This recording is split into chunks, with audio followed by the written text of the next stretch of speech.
À présent, la journée mondiale des zones humides est célébrée ce 2 février, une occasion de sensibiliser le grand public sur l'importance des zones humides. Elles sont pleines de vie et jouent un rôle de premier plan dans le cycle de l'eau.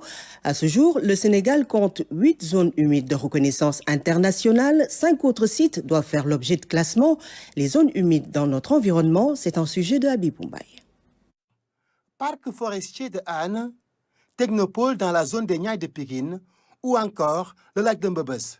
Chaque acteur de l'environnement est bien installé devant son ordinateur pour célébrer la Journée internationale des zones humides. Le Sénégal veut avoir plus de zones classées d'importance internationale.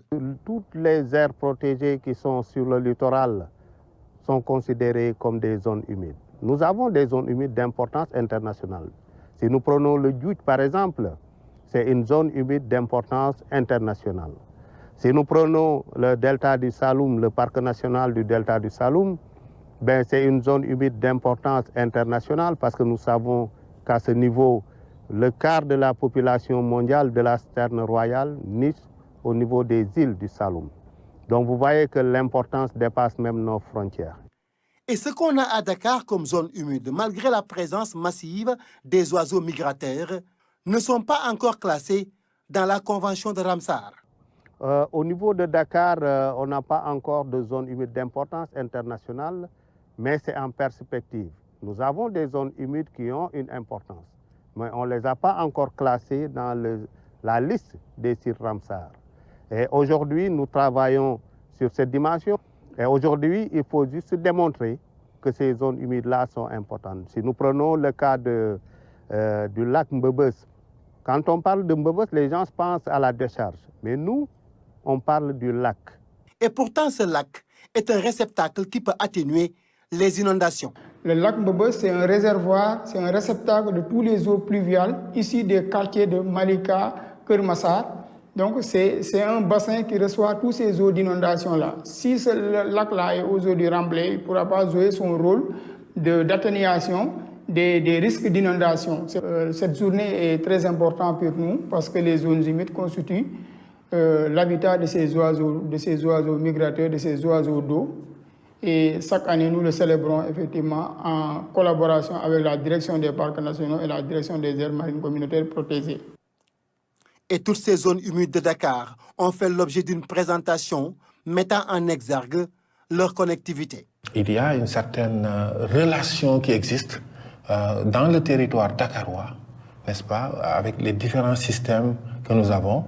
Vous avez des lacs, vous avez des réservoirs, vous avez des zones humides, des dépressions, des points bas. Et donc l'idée était d'échanger autour justement de cette connectivité. Est-ce qu'elle est faible ou elle est forte? Qu'est-ce qui a causé cela? Et aujourd'hui, quelles sont les solutions et que peuvent apporter les zones humides? Ainsi, en cette célébration de la Journée mondiale des zones humides, Dakar doit davantage préserver ses sites afin de relever leur niveau sur la carte ornithologique mondiale. Et à l'occasion de la célébration de la Journée mondiale des zones humides aujourd'hui, nous vous proposons un zoom sur le lac de Mbebes, une zone humide avec d'importantes potentialités ornithologiques. Plus de 70 espèces ont été dénombrées au lac de Mbebes, une zone humide naturelle à protéger. C'est un grand format réalisé en 2020 par Koumbaya Ratemar.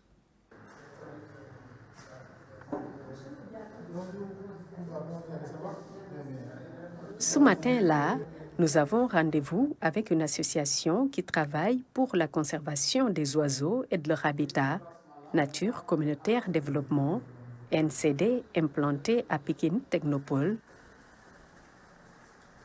L'équipe de NCD nous invite à prendre part à une de leurs missions de suivi.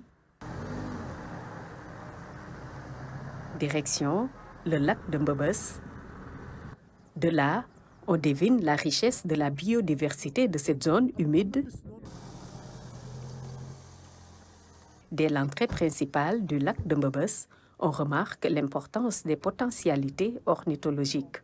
C'est comme Technopole, c'est une zone d'escale pour la migration des oiseaux. Ça veut dire que une zone côtière de la migration est-atlantique.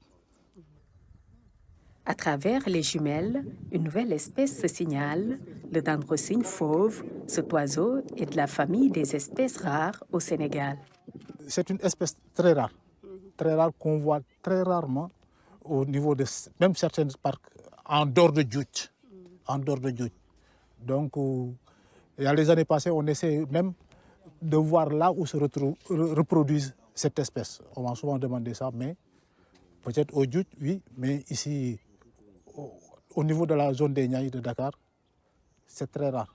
Moi, c'est pour la première fois depuis 2012 que je fais le suivi. C'est pour la première fois que je le vois au niveau de lac Mbebes. Depuis 2012, 18 suivis ont été faits par NCD. Résultat, 70 espèces réparties en 18 familles ont été dénombrées ici. Au total, près de 45 000 individus. C'est une zone de reproduction des espèces blanches et des odygnènes du Sénégal et aussi des vanneaux armés. C'est une zone de reproduction. Et aussi certaines espèces qui vivent dans les herbes, au niveau des tifas, les poules sultanes, les poules d'eau, et aussi les râles à bec jaune, qu'on appelle souvent communément râles noirs. On est en période fin de reproduction. Il y a certaines espèces migratrices internationales qui commencent à venir, comme les guiffettes noires qui commencent à venir, certains combattants variés commencent à venir, et certaines barges même, ils commencent à venir. Mais la plupart des espèces, c'est des espèces intra-africaines. Cette zone humide naturelle offre sécurité, confort et nourriture aux oiseaux, mais la proximité du lac avec la décharge de Mbebes constitue de plus en plus une menace. On l'a vu depuis ce matin, il y a des espèces qui sont menacées à l'échelle mondiale et qu'on trouve ici. Ça veut dire que c'est des sites exceptionnels pour nous, on doit, en tout cas en tant qu'association qui œuvre dans la conservation des oiseaux, doivent se lever pour protéger. Donc c'est une de nos missions, comme d'autres sites aussi. Donc après la bataille du Technopole, évidemment, on doit continuer à faire la sensibilisation, à faire le plaidoyer pour que ces sites-là soient classés au profit de tous. Parce qu'à Dakar, il manque des espaces verts. Et ça, c'est les derniers sens qui nous restent pour conserver toute cette biodiversité-là. Avec la pollution, comme l'eau, avec la décharge de Mbebes, il y a beaucoup de plomb au niveau de l'eau.